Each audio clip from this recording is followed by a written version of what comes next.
Hey everybody, this is Melina from ScrapbookingwithME.com and Me Crafty Scrapper here on YouTube and Instagram. I wanted to show you an ephemera organizer that I made, an ephemera journal organizer, whatever, that I made.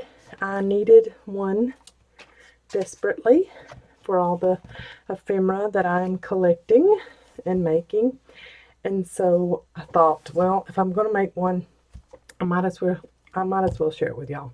So I put this black paper cardstock down just so that you could see, because it looks a lot like my desktop, the colors in it. So I put that black down there for you to be able to see the contrasting colors. So this cover is made using the Blue Fern Bird Waltz cardstock, and if you've ever used Blue Fern, you know that it is high quality, very thick cardstock. I have y'all zoomed in really close so you can see the detail in my organizer. That's why this 12 by 12 cardstock is not all in frame, but this collection is just beautiful. And I had a very hard time figuring out which one I wanted as my cover. But I finally decided on the one that had the butterfly that would be on the front. So that is the collection I used for my cover. And then here on the front, when I unwrap this, this is just a piece of elastic lace, stretchy lace that I had in my stash, and I just wrapped it up just so that the ephemera that's in the pockets on the inside doesn't go flying out if it were to fall off my desk or the shelf above my desk, whatever. And then this little piece right here is a digital that I bought from My Porch Prints Etsy shop. That was in one of the digitals that I bought from her. And then these two pieces come from the Bird Waltz Bits and Bobs pack.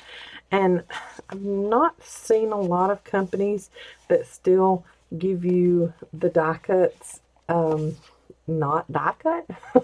So it's these little pieces of cardstock, and you fussy cut your own die cuts out. So there you can see where I cut these two pieces out. And on the back side, this is the background paper that shows you all the pieces that's in it. And on the backs of them is actually that same paper in just smaller form. So if there was a sheet that you didn't really care for, you could use that back side of the Bits and Bobs. So that is those two pieces. And then this is just some phrase stickers that I had in my stash that I found and glued those on to make that little cluster there in the bottom. The rest of it, I could have went without covering any of it because the paper is so pretty.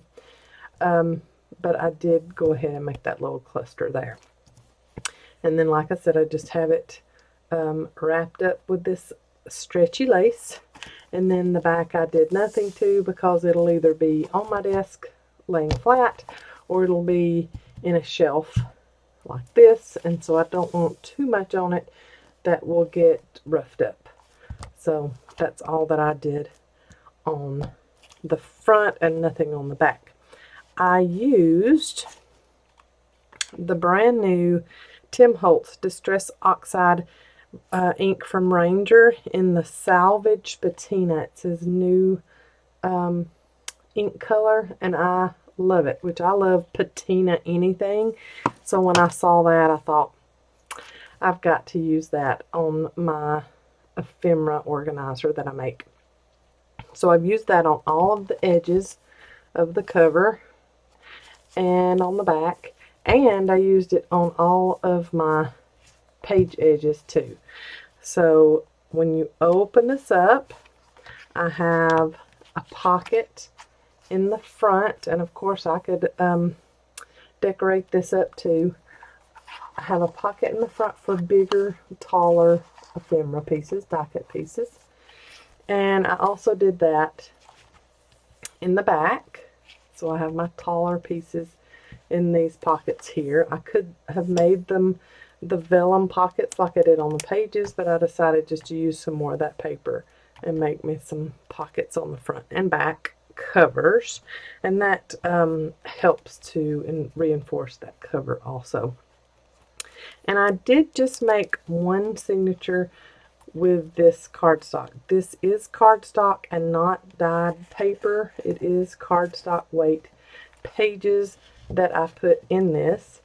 And so there is one signature. Of course, you can do two signatures. I just didn't want it too bulky. And this is the way I put in the signature. So I'm going to put my signature in. Let's see here. Get it all lined up.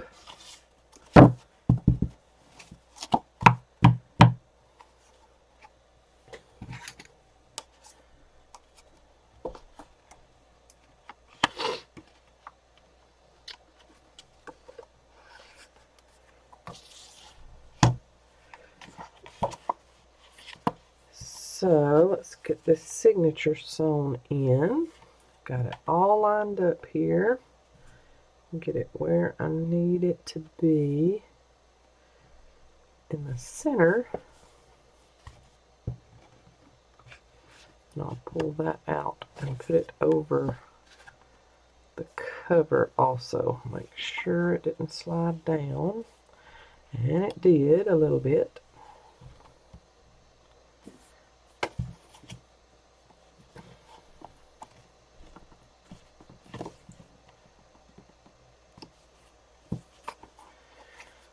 Okay, yep, that looks good.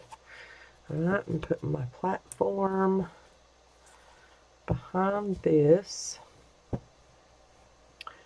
And we are going to do our middle at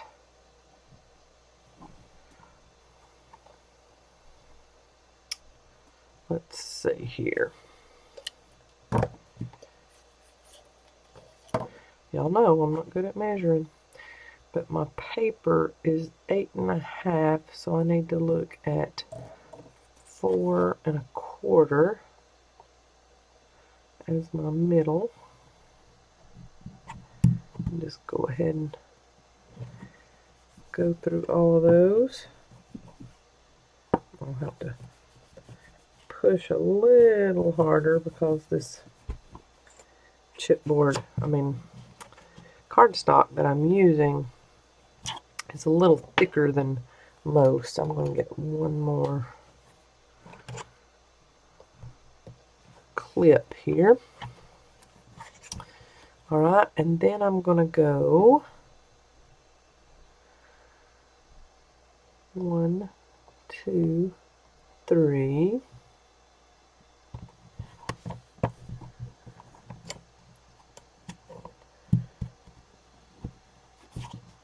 Alright, and then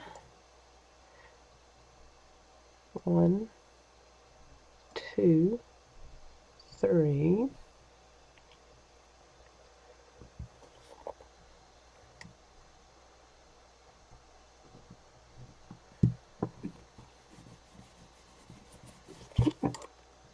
Uh-oh, didn't go all the way through on that one. There we go. Alright. Then I'm going to thread my blunt point needle and then get 3 lengths, so 1, 2, 3 and a little to grow on with my wax thread. And where is my scissors? my good Tim Holtz scissors are missing, and I have a feeling that either one of my children or my husband stole it. So let's just get our cutter bees. Alright, let's see here. Put that out of the way. Go through the middle.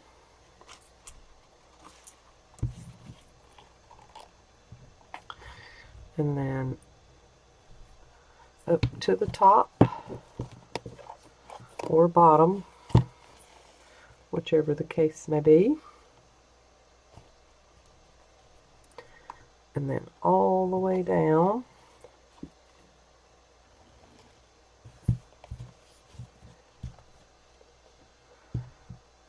Okay. And then back to the middle. And on the opposite side,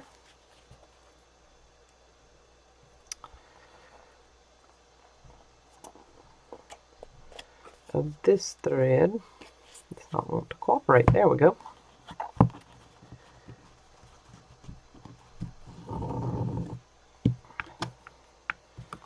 Okay. And pull tight and look on that side and make sure you're tight on this side, and I could get a little bit tighter.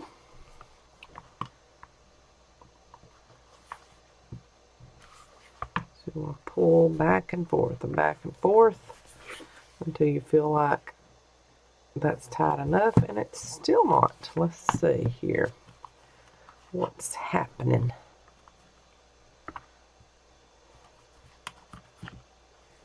There we go.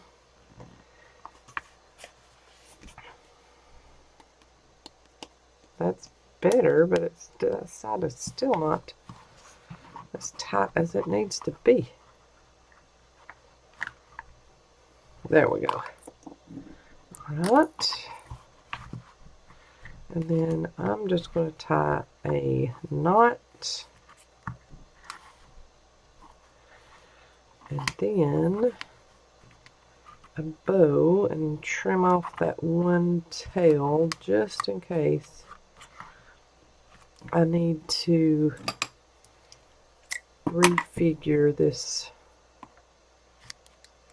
spine when I am done. Okay.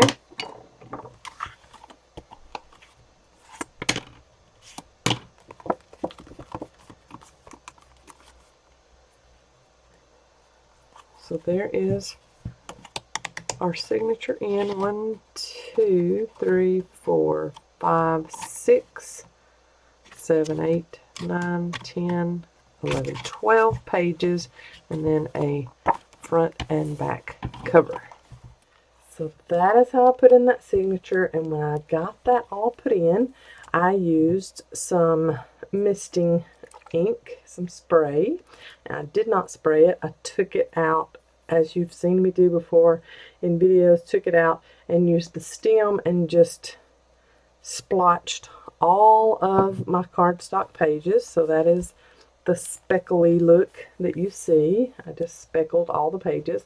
So in between each page, I let all of that dry. And there is 1, 2, 3, 4, 5, 6.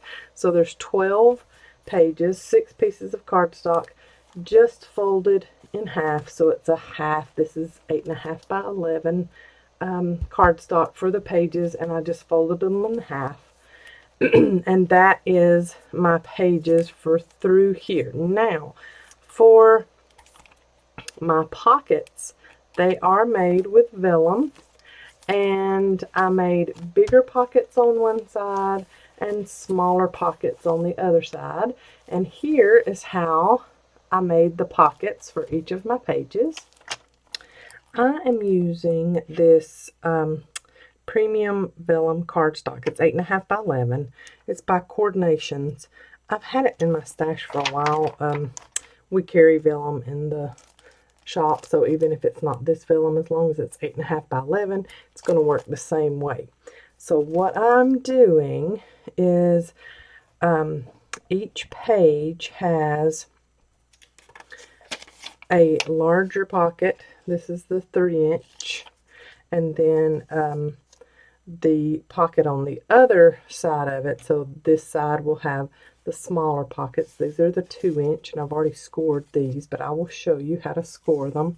But that's the 2-inch that will be on this pocket when you open it up, and on this page when you open it up. On this page will be the larger 3-inch pockets.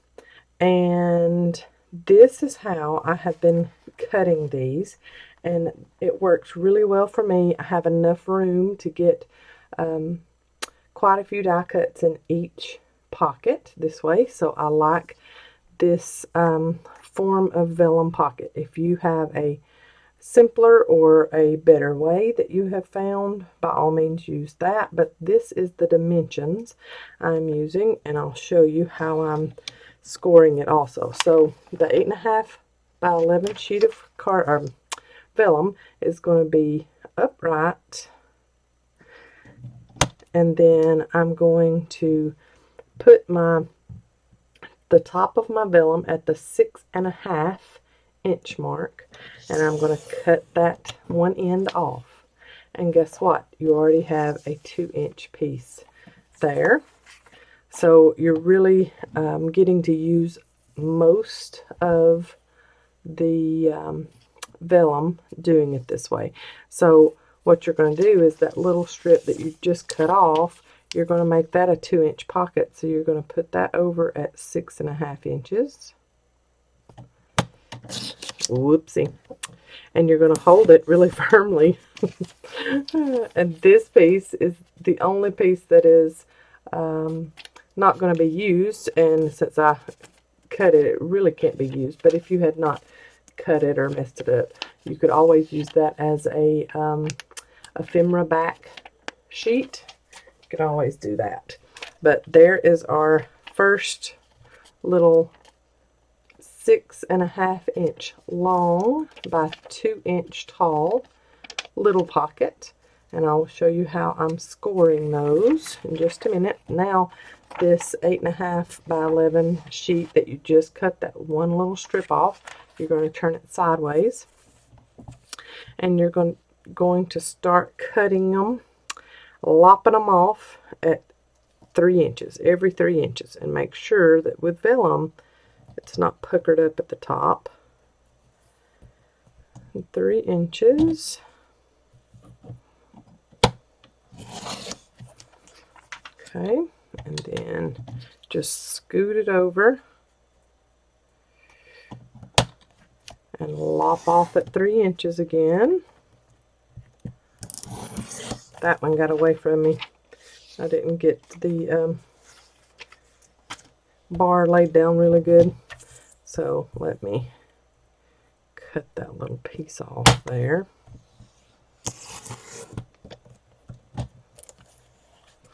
Okay, and then 3 inches again, and if you're not messing up like I just did, you end up with another 2-inch piece for that other side sheet, that other page.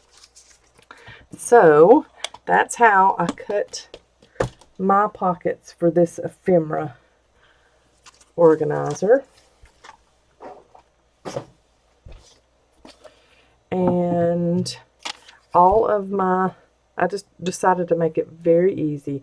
All of my pages have either the 3-inch pockets or they have the 2-inch pockets. So tiny little ephemera goes on this side, bigger ephemera goes on this side of my pages. Now this is my little 2-inch by 6.5 inch piece of vellum, and I'm putting it on my score pal, and I'm making sure it's flat, and I'm going to score at 5 3/4, and then I'm going to score at 3/4,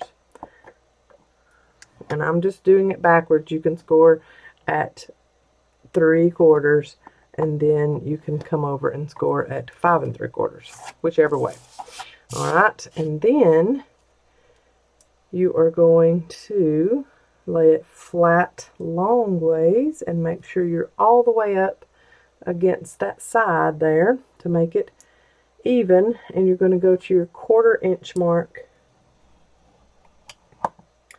and score at a 1/4 inch. Now, if you have arthritis, have issues with getting over that way, you can always line it up 1 inch, you know, at an inch mark somewhere and get that 1/4 inch and cut it off. So it's not a perfect science. You can always line it up somewhere easier for you and trim it at that 1/4 mark. Okay, then all you're going to do is you're going to fold up on your 3 score lines. So I score up on my 1/4 inch first at the bottom, and vellum's a little bit more delicate, so I try to take a little bit more time with my vellum just so that I fold it correctly. And I come over here and make sure of where that score line is before I score that down, and then come over here, make sure of where that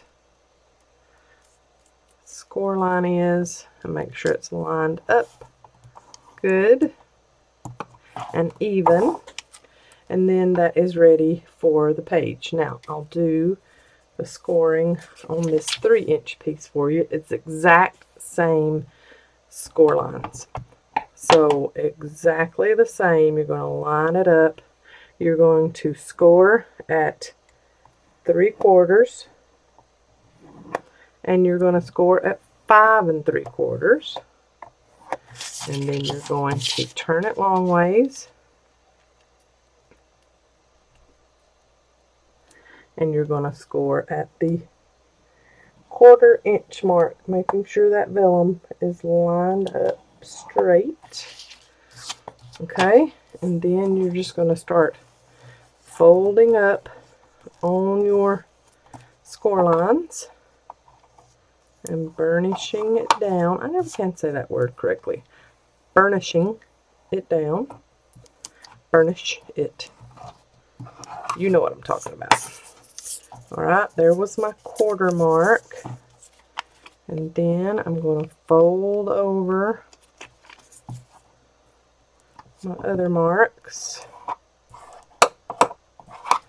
and get them burnished down really good.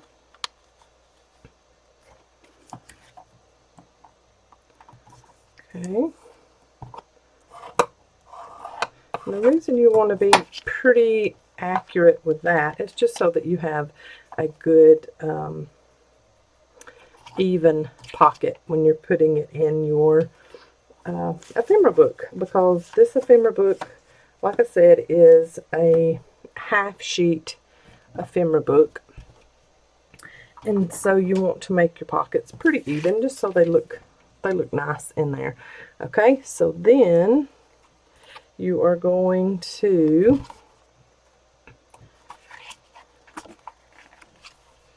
that's going to be short pockets. This one's going to be long pockets, short pockets. Okay, so I'm going to do a short pocket, short pocket, short pocket, and line those up, and then I'll do long pocket there, and that's how I'm doing it. All of my 3 inch pockets are going to go here. All of my 2 inch pockets are going to go on this page. Let me get 2 more of these 3 inch done, scored and folded, and I'll go ahead and show you how I put those down. So there's another 3 inch 3/4 line and the 5 3/4 line. And you know, vellum's very delicate, so you don't have to score really harshly with this. And then the 1/4 inch line. Okay, do another one. This one, I'm going to flip it that way because it's got a little bit of a tear there, but if I put it on the bottom where I'm going to fold it, it's not going to make a difference because it'll be hidden.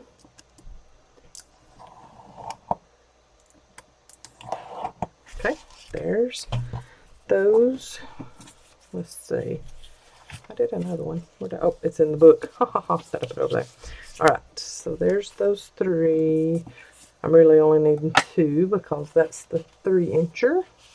Okay, and let's go ahead and let's see, fold up these 2. I've already got the one folded. Let's fold up these 2. Show you one more time. And if you're crafting along with me, you're getting a few examples before you go and do it on your own. So there's my 1/4 inch, and I'm folding over and making sure of where that score line is and lining that bottom piece up before I burnish, so I'm nice and even. Okay, there's that score line. Line it up on the bottom and burnish. There's 2 of my 2-inch. And vellum's pretty forgiving too, so if you're working with it and it decides to go astray, you can pull it up and fold it again, and it usually works out just fine for you.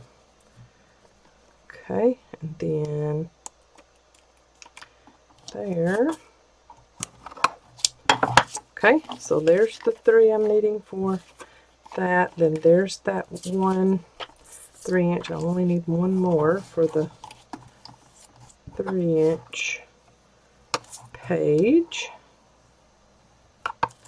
So see that one?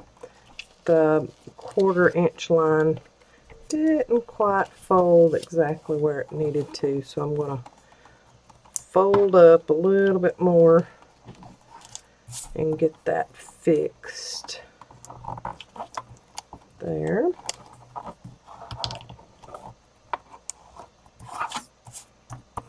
That looks better.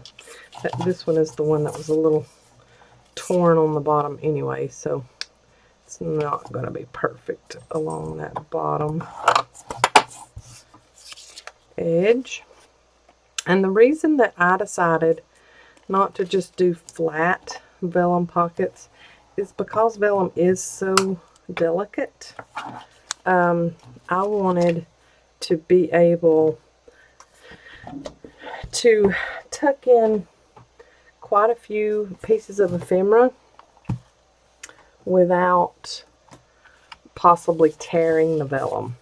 So that's why I'm doing the folds, so that when I start to tuck ephemera in there, it's not going to give and tear up against this cardstock that I'm using as my pages. So this is how I'm adhering my pockets in my book. I'm just using some Barely Arts glue, and I'm going all along that bottom edge and on the inside, and I'm tucking or putting those down, those little flaps down, and that's just giving me a little extra strength on my pages. And then I'm putting glue all on the back side of that flap. And this is my 3-incher, so it's going to go on this side. And I'm just lining it up and trying to get it as even Stevens as possible. That side's a little higher, so come in there And I'm not measuring when I put these pockets in here as far as, you know, where they are to the other one. I'm not doing that. This is for me. I needed this, so I'm just making it as I need to, and it's not perfect.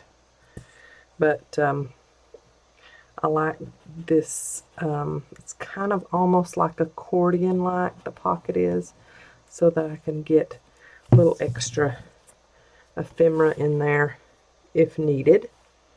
Alright, and then I'm just coming up a little bit and adding the other one. Like I said, I am not measuring, just trying to get them pretty even as to where the ends are, and then making sure that they line up and, you know, it's not crooked.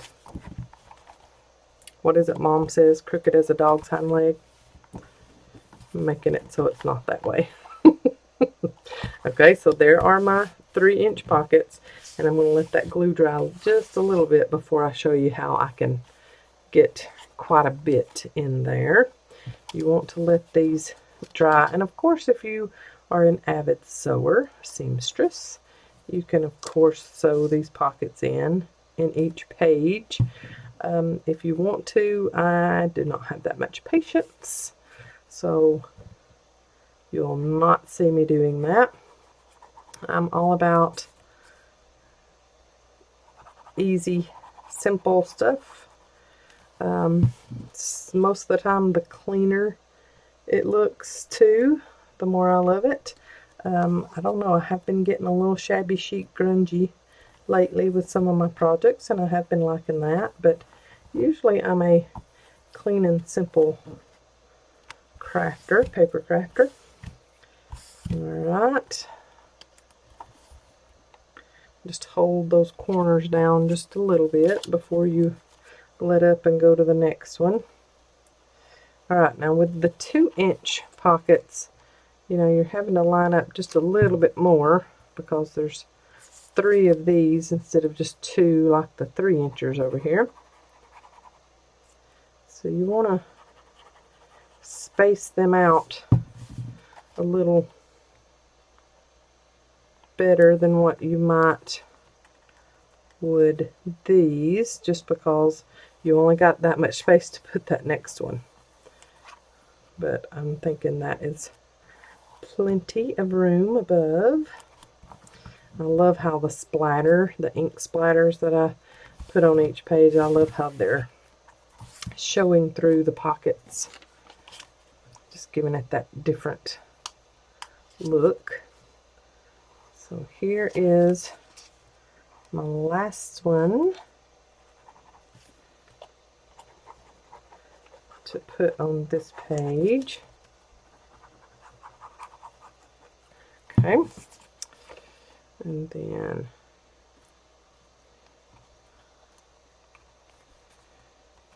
there we go. And you know, whatever you put in this top pocket will need to be smaller, because when you start to close the book, if it's a taller thing, it's going to stick out of the top. But that's why you want smaller pockets, so that you can organize your small pieces of ephemera too. So that is how I add in my pockets, my vellum pockets, and how I cut them and score them. I wanted to show you that process in case you have not tried an ephemera organizer folio yet. And here I will show you on this one is pretty dry, and see, you can get quite a bit in there. And before they dry all the way, you'll need to go in there and, you know, make sure it's not sticking or anything, but I'm okay if they are. See, that one's really good. Look how good of a pouch that is.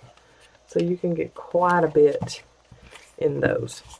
All right, the video you are watching that you just flipped over to this just to see me put in the pockets, I already have all of these pockets put in, so you are seeing the middle of the process, and I just wanted to jump on here and show you how I cut the pockets from the 8.5 by 11 vellum, how I score them, and then how I put them on the pages. So that is how, the how-to for my vellum pockets in my ephemera book.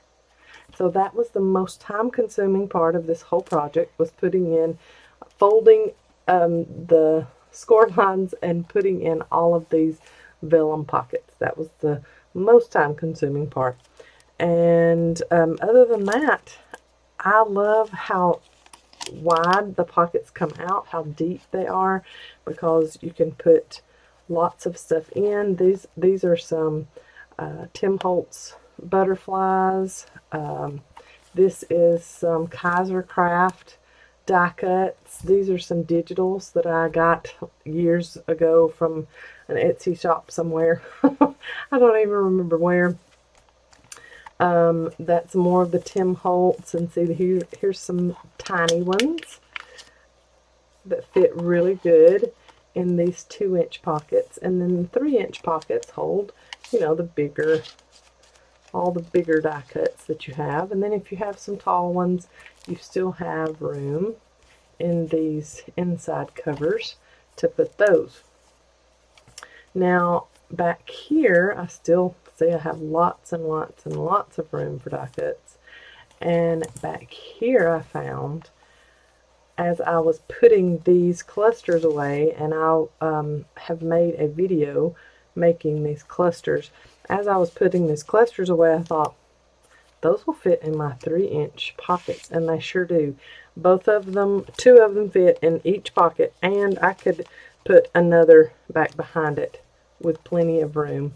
So I thought that was really great that I'm able to use even layered up clusters will fit in these pockets. So that's why I really love the score folding method of putting in the pockets and not just gluing down vellum on the edges. I have a lot more expandable room to put those ephemera pieces in there. So that is my ephemera organizer, my ephemera folio, ephemera book, ephemera holder book. There are many, many, many YouTube videos about ephemera books and organizers and folios, and I had a really hard time figuring out how I wanted to name this project, but I thought while I'm making it, I might as well do a little video about it with some process highlights, just so you can see how mine came together.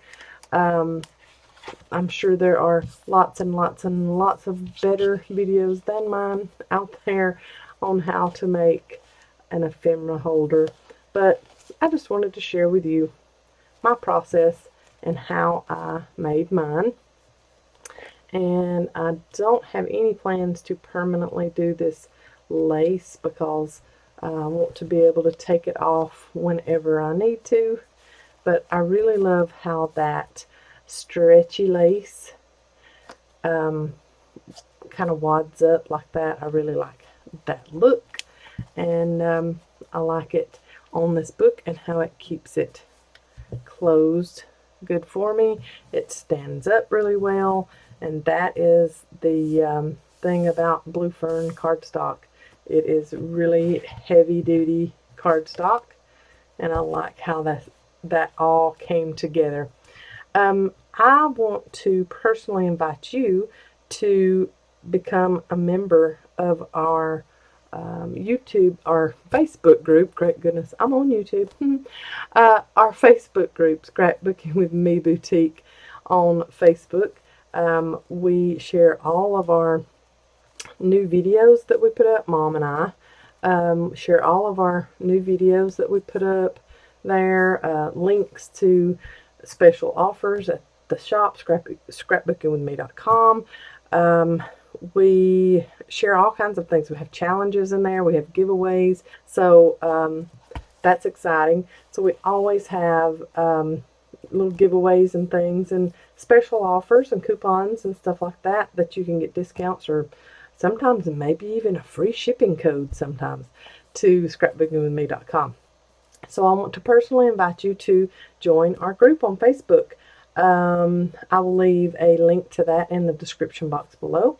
If you are not a subscriber here at Me Crafty Scrapper, Melina Pilot, I would love for you to be a subscriber to my channel and click that little bell so that you can get a notification every time I upload a new video. I try to make a variety of videos and not just the same thing all the time, and it takes a lot of work to think up all these different ideas. So I would love for you to come and watch the videos and help me out just a little bit with YouTube and give me a thumbs up. Also, if you are watching one of our videos and you need to come back to it, if you will go ahead and like the video, then you have on your personal YouTube dashboard, you have a spot where you can go to your liked videos and you can come right back to it at a later time if you need to go fix supper or whatever. That's a handy dandy little tool that YouTube gives you. So go ahead and like those videos when you first start watching them. Thanks so much for watching. Y'all have a blessed day. Bye, y'all.